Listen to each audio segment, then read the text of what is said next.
Hey everybody, my name's Tommy, and this is Small and Fun. Today I want to try to figure out why the Kandy Rat is running like Dookie. So stick around.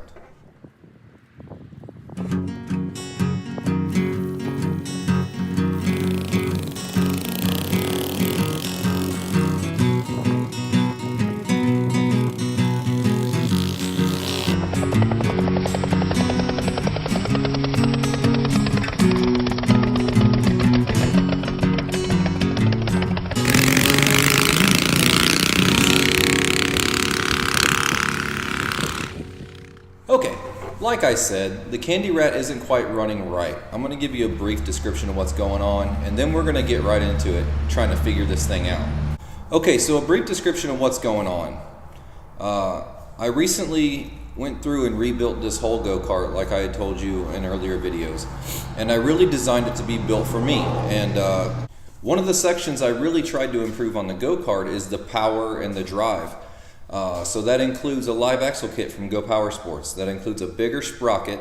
That includes a larger jet for the carburetor and a pod filter kit. After all of that was installed, I would try to start up the go-kart, and it ran great for the first day or so. And then it started running like garbage. So I brought it into the shop and I took the filter off, and I noticed a little bit of dust on the intake side of the carburetor. So I took the carburetor off, cleaned it out, made sure that was all good to go, put it back on, and it ran well for a little bit. But then the symptoms started to change. Now it's hard to start. The choke can't be opened up all the way. Once you get it going, you can open up the choke and have full power, and it's great. But whenever you go to come to a stop, the engine will die. And I know that it's probably not the clutch grabbing, because I can, move the go-kart. Once I get it going, it doesn't try to take off from me as soon as I release the brake. I'm thinking the issue is it has too much air for the amount of fuel that it's getting. I don't know if that's because the carburetor is clogged again, so it's not getting enough fuel, or if it's because the pod filter kit that I have is simply allowing in way too much air and I need to restrict it there. So let's get into it. Let's break this thing down and let's see what kind of signs we can find and see if we can't get this thing fixed. All right, let's do it. Okay, so first things first, we need to get the cone filter off, have a good look inside the carburetor, see if we're still getting dust in there.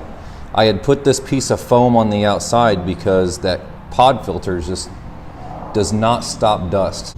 But that's neither here nor there. We're just going to take off this pod filter kit and try to get a look inside this carburetor, and then that will determine what our next step is.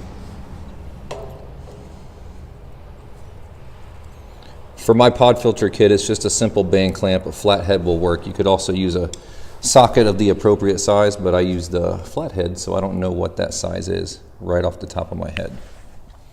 But it's as easy as that right there. Pod filter's off. So looking in here, there's a little bit of dust, just a little tiny bit, but it's not as bad as it was before. That much is certain.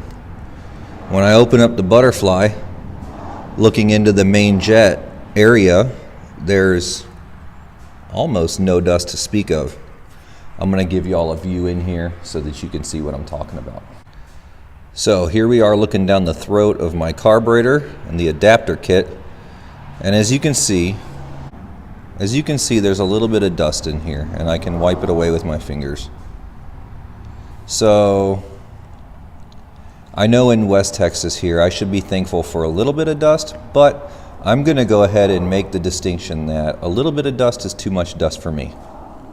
But other than that, it looks pretty good in there. I'm going to go ahead and say that I'm not clogging up my carburetor, because the last time I was, there was literally right here a big brown smudge of just caked in dirt.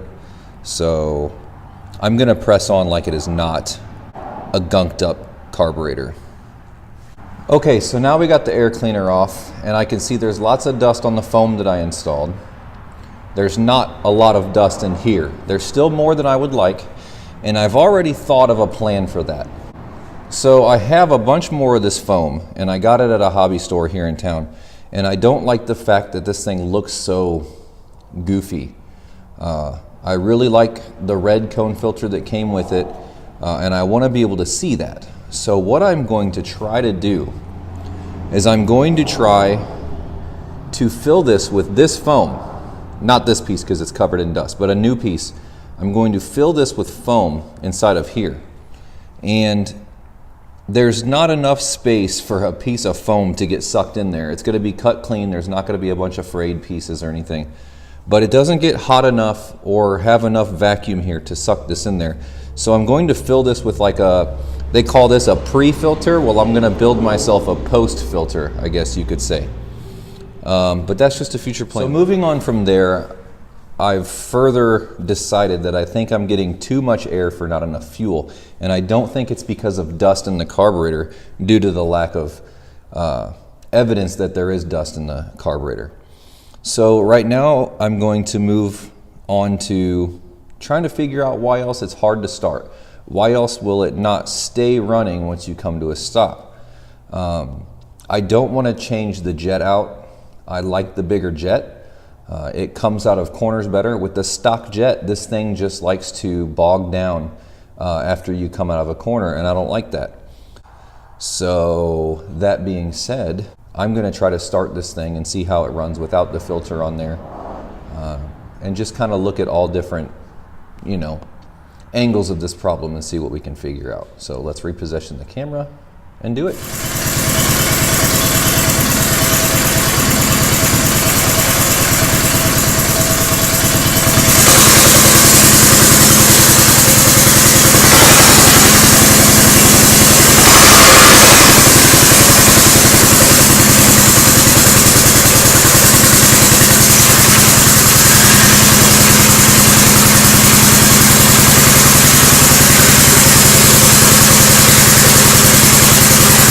Well, that was interesting.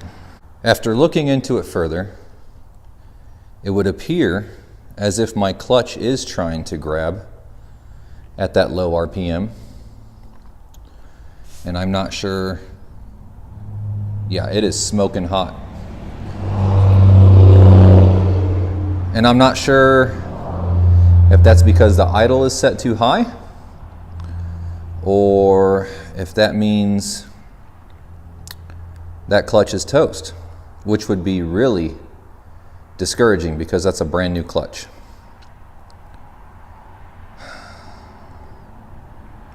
But I have a pair of snap ring pliers and I have another clutch. This is kind of nice because it may not be a fuel carburetor air issue. It may be something as easy as a mechanical component, and that's way easier to fix. So let's. All right, guys, so first things first, I have my old clutch here. This is the clutch that came on the go-kart. I'm going to dig into it and we're going to see what we have. Pulling this one apart will allow me to see what can I salvage from that one. Now, if I could just get the snap ring free on both sides. There we go. That felt... Ah! That was an over-exaggerated ah. Don't worry, I know how to put this thing back together. But I didn't want that to happen. I just had a thought. I made this spring 2 or 3 loops tighter. And I'm wondering if I can't do that to this clutch. So that may be my next course of action. I'm sorry I'm talking so slow today. That's what happens when I'm thinking about stuff. Okay, guys, as it goes with any motorized vehicle, I'm going to say this before we press on. If you're going to be doing anything to a motorized vehicle, if you're going to do something to a component that modifies it, that's at your own risk.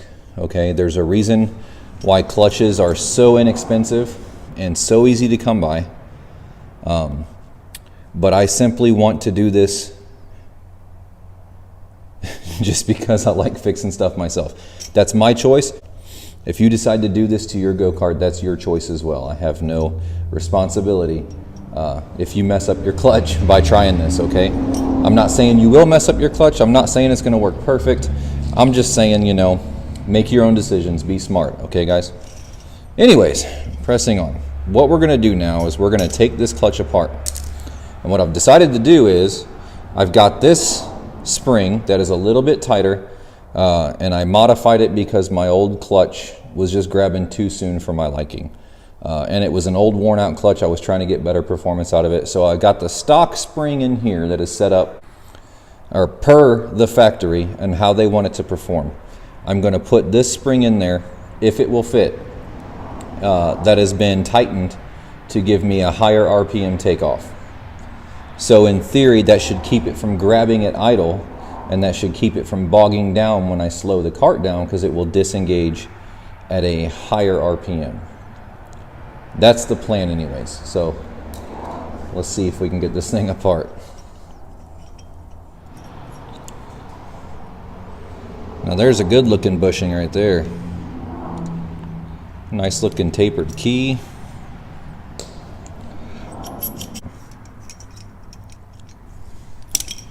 Yeah, that spring is pretty loose in there from the factory.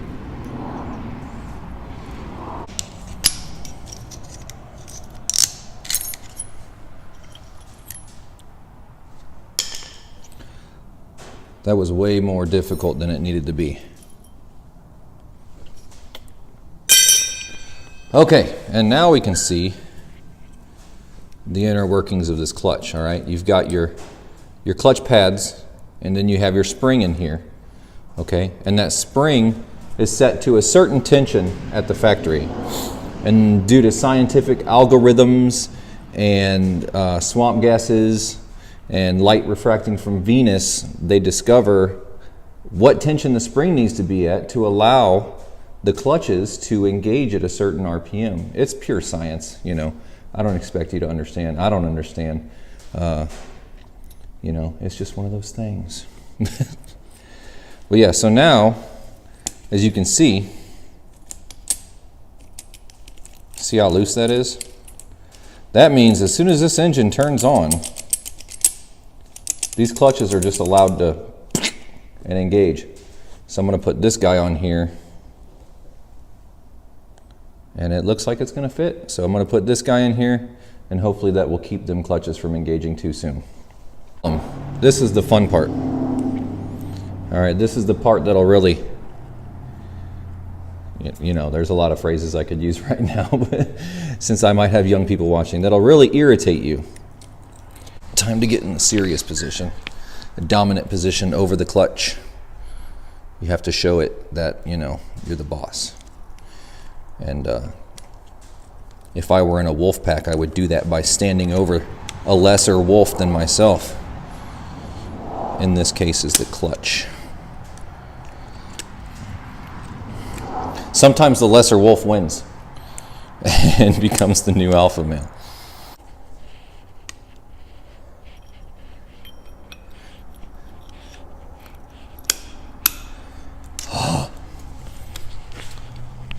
Got it. Now, to force this snap ring down on there,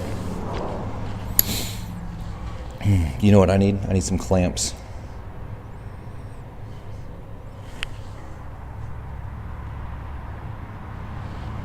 I have one and it's way over there. Okay, so I found a pair of clamps to do my dirty work. Anyways, so now I got my stuff clamped in there. It's not going to explode.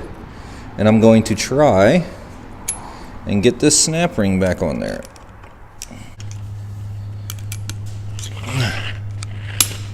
Boom. All right, guys, as a career mechanic, I've been a mechanic for 16 years now, and I will tell you, snap rings are not usually that difficult. Just putting that out there. Okay, and just like that, we have our clutch put back together. For the most part, we still have the outer casing to go. But as you can see, it's not all loosey-goosey in there anymore. So let's get it put back together, get the engine, you know, chained up and aligned, and give it a go. Where's my freaking bolt? Sometimes if you sing, it helps you find stuff. All right, guys, so that should just about do it. My chain is a little bit on the tight side, but the reason being is because this is still a fairly new chain and it's still stretching out a little bit. I'm gonna reposition the camera and we're gonna try to give this thing a pull. All right, let's do it. Okay, here we go. Ignition on.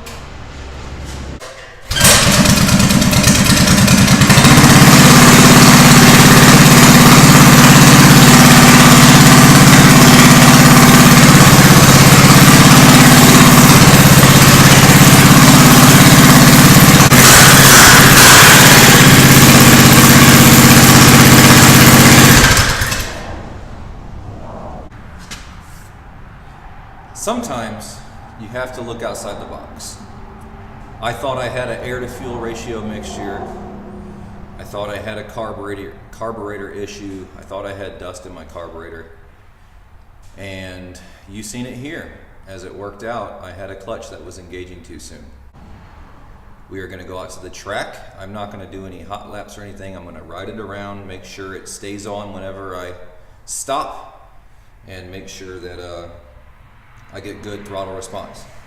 So I'm gonna go set the camera out there, get the go-kart out there, and we're gonna do a test ride.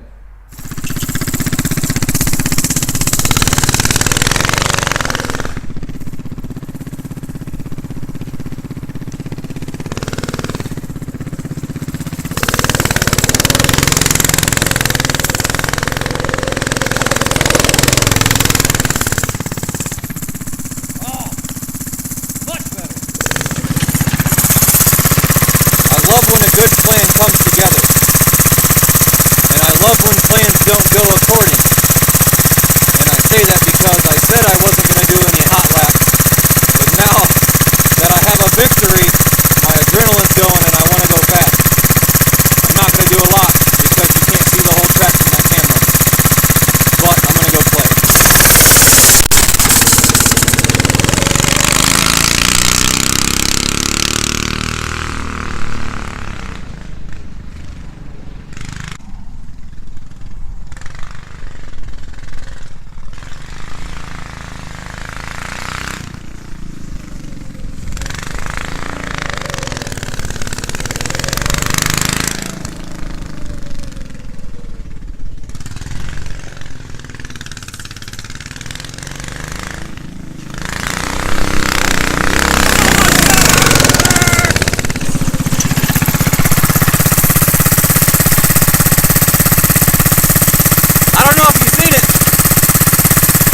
Totally drifted into that fence. I think everything's okay. I got some green paint on my tire from the T-post. I'm gonna go look at the fence and make sure I didn't damage anything. Alright y'all, well that about does it for this episode. I'm just super happy we got the Kandy Rat running right.